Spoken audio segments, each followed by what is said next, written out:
down to the final four teams in the MLS Cup playoffs, with both conference final games being played on Saturday, November 29th. So let's get into both games, make a best bet in each one, create one parlay at the end, and be sure to let me know what you like in these games in the comments. Give the video a like to help out the channel. Subscribe to follow along for more soccer picks and other games and tournaments as well all year long. And let's just jump into it right here. The first game being Inter Miami and New York City FC.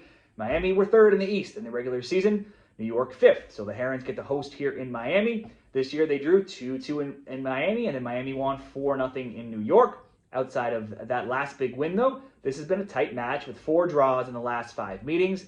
Recent scores: 4-0, 2-2, 1-1, 1-1, 1-1, and 1-0. Back in 2022, New York City knocked Miami out of the playoffs in the first round.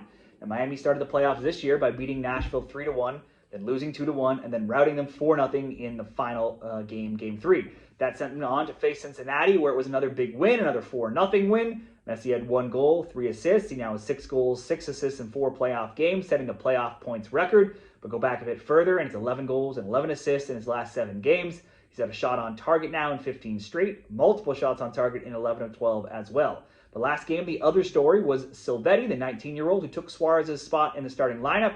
He had a goal and 2 assists, and assist the game prior. You have to assume they don't fix what's not broken, and he probably will stay in the lineup for this game as well. Allende had 2 goals last game. He's got 5 and 2 assists in the playoffs, so there's all kinds of player prop options on the Miami side if that's the route you choose to go.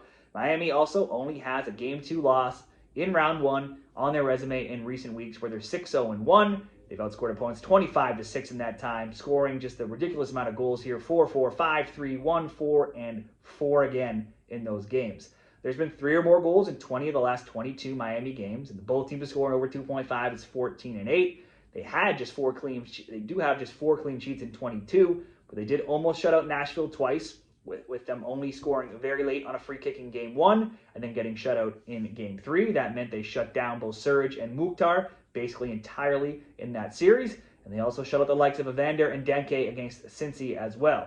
New York went on the road, Supporters Shield winning Philadelphia last round, despite being without Alonso Martinez, their top scorer, and Aiden O'Neill and Andres Pereira. They scored early in the 27th minute from 38-year-old Maxi Morales, and that proved to be the only goal in a 1-0 road upset. With Martinez injured, it could again be Morales who needs to step up, or Nico Fernandez, who had the assist last game and 2 goals against Charlotte. He's probably, if you like New York in this game, probably could be worth some sort of player prop there. New York City FC have been road warriors, so they won't be scared of going on the road here. They won both road games against Charlotte in Round 1. It was 1-0 win, a 0-0 draw, a PK loss, and then a 3-1 win in those 3 games. So mostly their playoff matches have been relatively tight. New York City's overall form, only kind of mediocre here. They're 4-1-3 in regulation. If we look at their last 8, they've scored more than 1 goal just 1 time in 6 games, while conceding more than 1 goal also only 1 time in 6 games. So on their side, totally, this is New York games, totally unders. Miami games, totally overs. Now those are just some more points to consider there if you do think this could be a low-scoring game. After knocking out the Union on the road and being shorthanded, certainly you can't count New York City totally out here. But they are missing a ton of players. They are going on the road to Miami. Everything seems to be clicking for Messi and Miami right now, even the defense, which has been a problem all year long. They're starting to get their shutouts.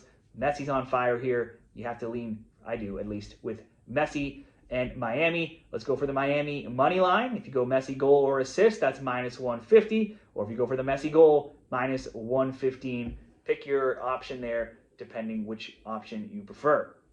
And the second game, San Diego FC, Vancouver Whitecaps. The Caps were the first team of the 4 to book their spots in the conference finals by defeating LAFC in their conference semifinal. This is their first trip to the Final 4 in the 15 years as a franchise. Their Western Conference semi was a wild game. The first half was all Vancouver, and they were up 2-0. The second half, all LAFC. Sun cut the lead to 2-1 with the 60th minute goal, then tied it with a free kick in the 95th minute after Blackman was sent off in stoppage time for the Caps with a red card, so he's going to be out here this weekend on the Vancouver side. So is defender Halbuni, who hurt his ACL last game, and when he was forced to come off in that game, the Caps had no more subs.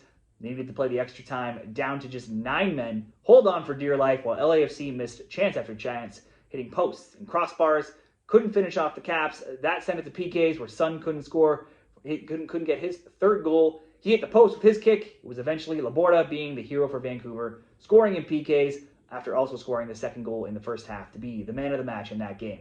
In round one, the Caps beat Dallas 3-0 in game one before drawing 1-1 in game two and then winning in PKs as well. So they have a couple PK wins on their resume. Mueller's been a big impact for the Caps here. 8 goals, 3 assists in his 10 games with them, though he only managed 1 shot on target last game. Vancouver's only lost once in 12 games, and they played the whole game down a man on decision day in that one loss. It's been 16 games since they didn't score, but they have just 1 clean sheet in 8 and 3 in 13. For San Diego, still in their expansion season, they hosted Minnesota in the Western semifinals.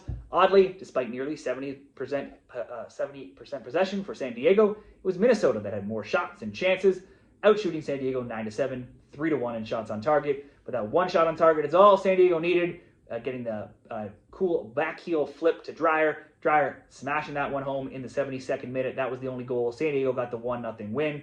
In round one, they got by Portland, first winning 2-1, then drawing 2-2, losing in PKs, and then getting a big 4-0 win in game 3. Dreyer also had 3 goals and 2 assists in round one. Now in his last 3 games, he's got 8 goals, 3 assists. He's had at least 1 or more shots on target now in 13 straight for a total of 27.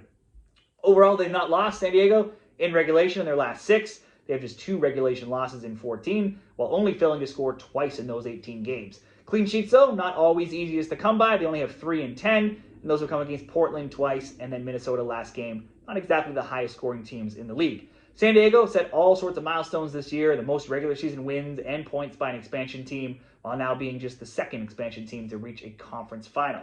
These teams were 1-2 in the regular season in the West. When they met in the regular season, San Diego won 5-3 in Vancouver, and they drew 1-1 in San Diego. That follows a year-long trend where San Diego home games have been much lower scoring than their away games, and it is in San Diego this time, so maybe it's another lower scoring game. Also to note, in that 5-3 San Diego win, 4 of those goals came from Milovsky, but he's no longer on the team, so you can't necessarily assume you'd see another high-scoring game since most of those goals are no longer with San Diego. I would give the small edge to the Caps here, just a little bit more experience. Not too often you see an expansion team go all the way to the championship game, but I would rather just bet on goals in this game with the star power we have with Dreyer, Lozano, Mueller, White, and many others. So let's make the best bet both teams to score, and then we'll slightly improve it here with Dreyer to have a shot on target. That brings it to -125 in a same-game parlay. You could also go goal or an assist, but really that's about the same price at -120. So I would prefer to just go for a shot for about the same price. I'll put those 2 bets in the summary at the end. Let me know how you see these games going down there in the comments. Let me know where you're watching from. Canada, US, Mexico, somewhere else there in the world tuning into MLS soccer. Let me know, and good luck with your bets.